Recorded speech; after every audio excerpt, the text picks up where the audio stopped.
আজ থেকে শুরু হলো উচ্চ মাধ্যমিক পরীক্ষা। কোচবিহার জেলায় এবার পরীক্ষার্থীর সংখ্যা প্রায় ২৭,০০০। প্রখর নিরাপত্তার মধ্য দিয়ে শুরু হয় উচ্চ মাধ্যমিকের প্রথম দিনের পরীক্ষা। কোচবিহার উচ্চ মাধ্যমিক শিক্ষা সংসদ সূত্রে জানা যায়, এবছর জেলায় ১০১টি ভেন্যুতে পরীক্ষা হচ্ছে।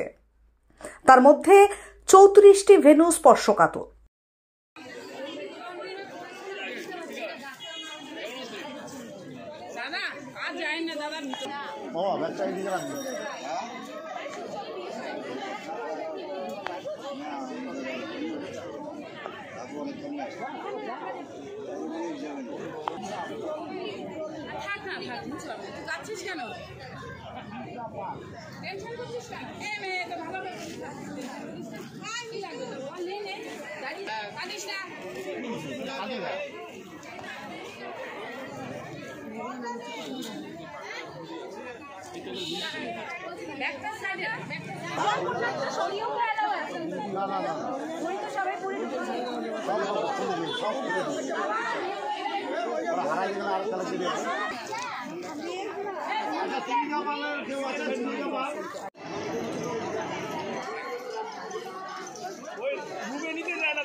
ও জলের বোতল রুমে নিয়ে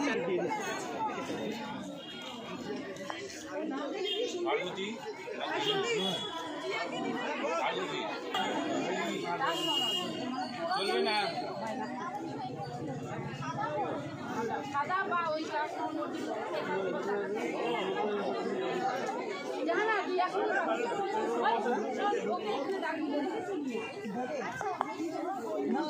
আনতে গেছে না, আসে নাই, ভর্তি আসে নাই।